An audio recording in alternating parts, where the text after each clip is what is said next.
My presentation today is based on my PhD thesis research.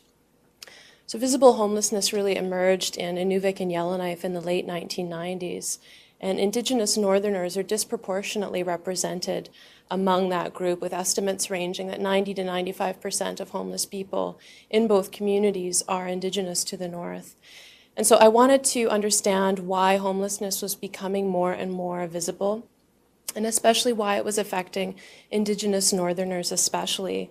So this study took place between 2007 and 2010, and it involved qualitative methods, especially in-depth biographical interviews with 95 homeless men and women in both communities, 45 support providers, and elders. And before I begin, I just want to acknowledge the many men and women who contributed to this research through the sharing of their personal stories, and I promise to be respectful of your stories. So just in case anyone here needs to be situated, this is a map showing the Northwest Territories, and then also the two study communities where I focused my work. And the reason why is that both communities were reporting a real rise in visible homelessness, especially beginning in the late 1990s. So the housing system plays a critical role in the generation of homelessness, and many scholars have conceptualized this relationship as one of varying degrees of housing insecurity, so varying degrees or varying capabilities or abilities to maintain housing tenure. But what housing insecurity actually means hasn't been very well defined. And a typical idea of housing insecurity is that it deals solely with accommodation, which is actually a very narrow view of what it means to be secure in one's housing. And so as a result, we have a very limited understanding of what it means to be homeless.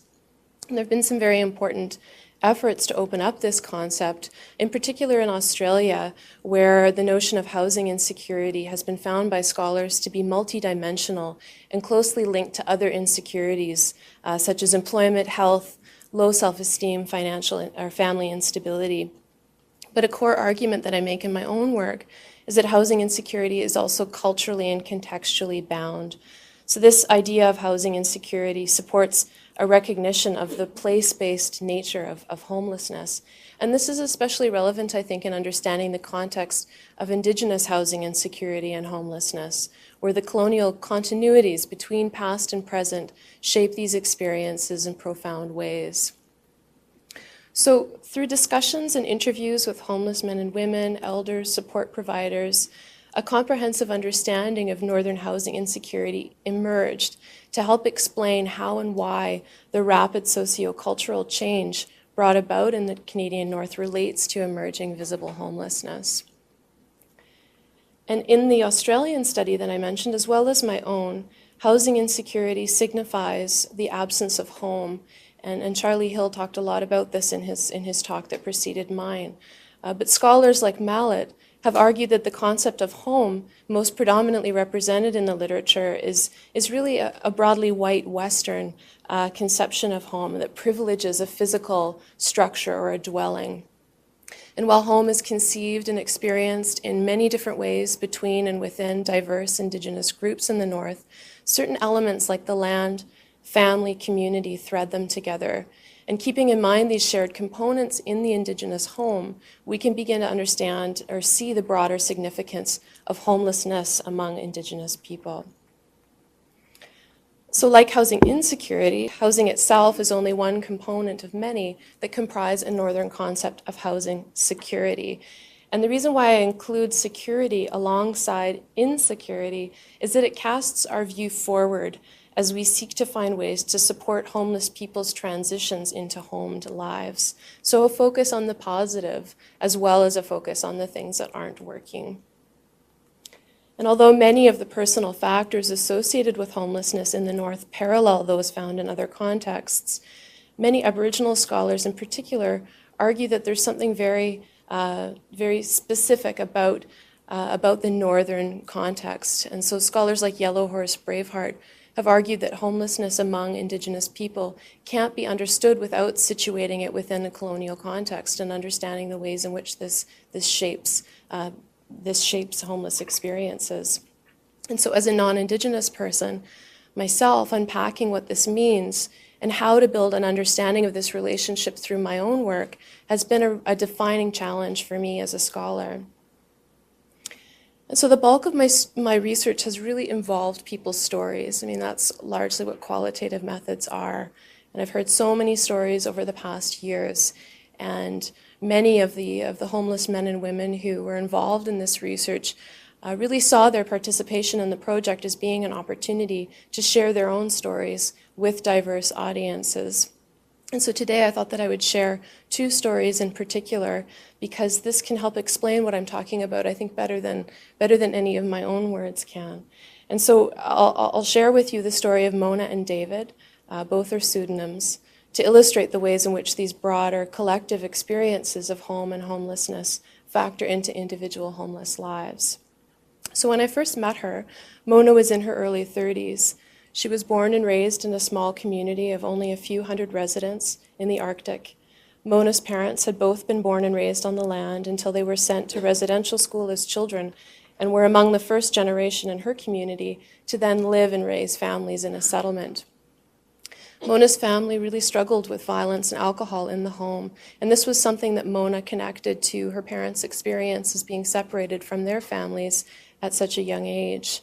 And by her teens, Mona too had begun to have problems with alcohol. By her early 20s, she had 2 children, and when one of them required medical attention in Yellowknife, she decided to pack up her things and move to the city. She really hoped that this move would help distance herself from some of the negative influences that she felt at home. But when she arrived to Yellowknife, she and her children were able, after a few short months, to get a public housing unit. And when they moved into public housing, she actually met a man named Harry, who moved in with them. And he worked and he took care of all the bills. However, he also drank, and he was physically abusive to Mona. And so they had a very problematic relationship. And social services became aware of this, and Harry was arrested, and the children were removed. And upon losing custody of her children, Mona told me that she fell into a very dark depression. And this was worsened by the fact that once she'd lost her children, she's no longer eligible to maintain a family-sized public housing unit, and she was evicted. So due to a lack of public housing for single adults in Yellowknife, Mona was unable to find other affordable accommodation, and so she moved in with a cousin who was also in public housing. However, limits are placed on how long guests can stay with families in public housing units. And so after 3 weeks, the housing authority told her she had to leave. And so it was at this critical point that Mona went to stay at a shelter where she's remained on and off for over the past 5 years without adequate accommodation. And because she's still struggling to heal from her addiction, social services will not return her children, and they remain in foster care. And in the time Mona has been away from her home community, her family members have gotten healthy, and her parents have asked her to move home, where there's a place for her to live. But Mona does not want to leave Yellowknife because her children are there, and she says she's also close to important counseling services and has become a part of a church community that she says provides her with strength and support. And now I'll share David's story. So David was in his late 40s when I met him, and he was born and raised in a small community in the Northwest Territories. When he was 6 years old, David was taken from his mother and put into foster care, though he does not say why, and it's not even clear whether he knows why. He does say that many children in his community were taken away at that same time. And so he grew up in various foster homes, all of which were in Yellowknife. And when I ask him what he thinks about when he thinks of home, he tells me that he's always wondered what a home even is. I have no idea, he says.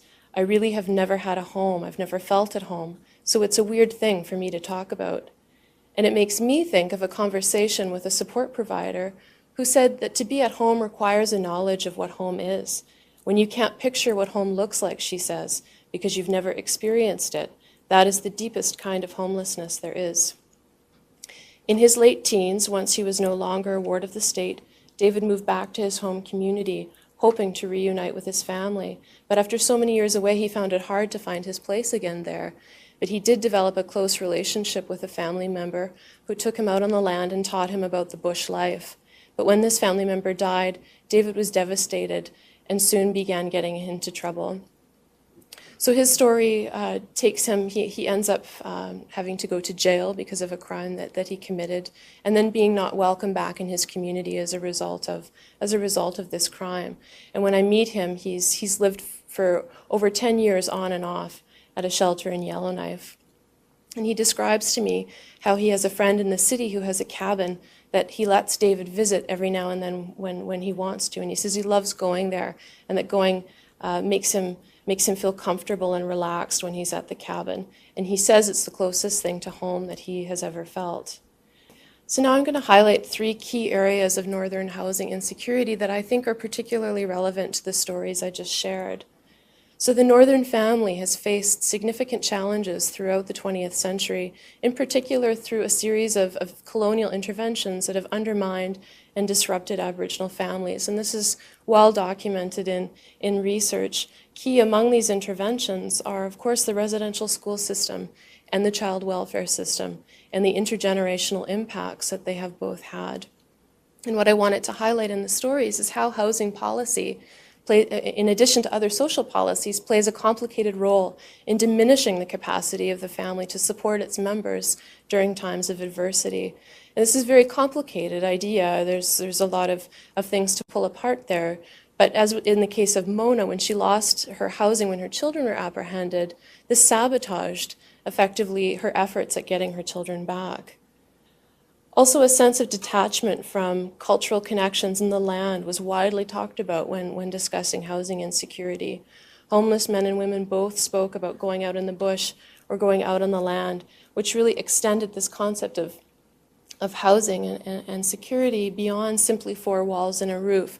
And they spoke of a sense of belonging when participating in activities that made them feel connected to their cultural heritage and ancestors. And in addition to being out on the land, having access to elders was also cited as an important part of being at home. And again, this touches on what Charlie was talking about in terms of having people, important counseling, important therapeutic relationships available that are rooted in a community cultural context. And one homeless man I interviewed actually described to me with regret at how he'd recently lost a new job as a janitor at a hospital because he was spending too much time sitting with the elders. So they didn't like the fact that him sitting with the elders meant that he wasn't doing his janitorial work. So time with elders was cited in relation to home and perceived to be an integral part of cultural connection as well as personal well-being. And as Lawrence Kiermaier suggests, many forms of violence against Aboriginal people are structural or implicit, and so may remain hidden in individual accounts. Individual events are part of larger historical formations that have profound effects on both individuals and communities. And throughout my research, support providers in particular made a repeated reference to a correlation they saw between trauma and pathways to homelessness. Trauma was especially linked to residential school and the child welfare systems. So the experiences of Mona and David and what their narratives represent speak to the very important distinction, I think, between rootlessness and rooflessness. So this idea of rootlessness evokes the deep, visceral, emotional experience of homelessness, particularly as it occurs among Indigenous men and women who are homeless on their homeland. Mona and David's experiences are also individual manifestations of a collective homelessness that scholars working on Aboriginal homelessness in Australia have termed spiritual homelessness. And this is an idea I'm really interested in and have begun to explore in the northern context. But spiritual homelessness encompasses the idea of rootlessness and at the same time situates experiences of homelessness within the realities of sociocultural upheaval. So spiritual homelessness acknowledges the varying degrees of homeless experience among Northern Aboriginal people, from the collective experiences of colonialism through cultural detachment or family stress to individual experiences such as a lack of shelter. And this relates to the very foundation of home in a Northern Indigenous context, home as the family, as the community, as the land. And I think also this concept of spiritual homelessness starkly illustrates the relationship between place, belonging, and health. As I mentioned earlier, understanding what homelessness means requires an understanding of what home means. And doing so allows us to see the ways in which homeless men and women also engage in important acts of agency or resilience. So I think in this way, elements of homelessness experiences can be read differently. So for example, staying close to children as Mona did, or seeking opportunities to go out on the land as David did, can be conceptualized as home searching or home journeying, efforts at home building. These are potential entry points for policy aimed at meaningful, effective interventions that are grounded in Indigenous meanings of home. And so in this presentation, I've sought to understand homelessness as just that, being without a home, and what that means, particularly for homeless Indigenous Northerners. And what I've also wanted to illustrate is that the experiences of people like Mona and David, the emergence of visible homelessness among Indigenous men, women, and children in Northern communities is itself a manifestation of broader processes of rapid sociocultural change and resulting trauma. And I think that it's directly tied to collective experiences of housing insecurity or even spiritual homelessness. It's shifts in policy and gaps in critical services, housing need, increasing challenges to traditional community-based support systems, and a growing reliance on institutional supports that are all at the heart of the rising visibility of Northern homelessness.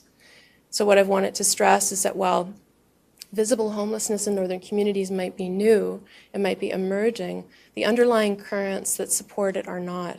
And so to address these currents requires increasing supports for the exact same things that Charlie referenced in his proposed remedies before me, and also community and family healing. Like he said, a recognition of the integral role of housing in family, community, and mental health. A Northern housing strategy that includes supportive housing, and also trauma-related treatment that goes beyond conventional mental health and addictions treatment and looks at collective trauma as well. And also very importantly, and one recommendation or one step forward that doesn't get mentioned often enough, is moving forward as a community and recognizing the responsibility of non-Indigenous Northerners as well in participating in these discussions, and the need for Indigenous and non-Indigenous people to confront the legacies of colonialism and understand their very real contemporary social impacts. I think in order for any meaningful effort to address Northern housing insecurity and homelessness requires that kind of a discussion. So on that note, thank you very much.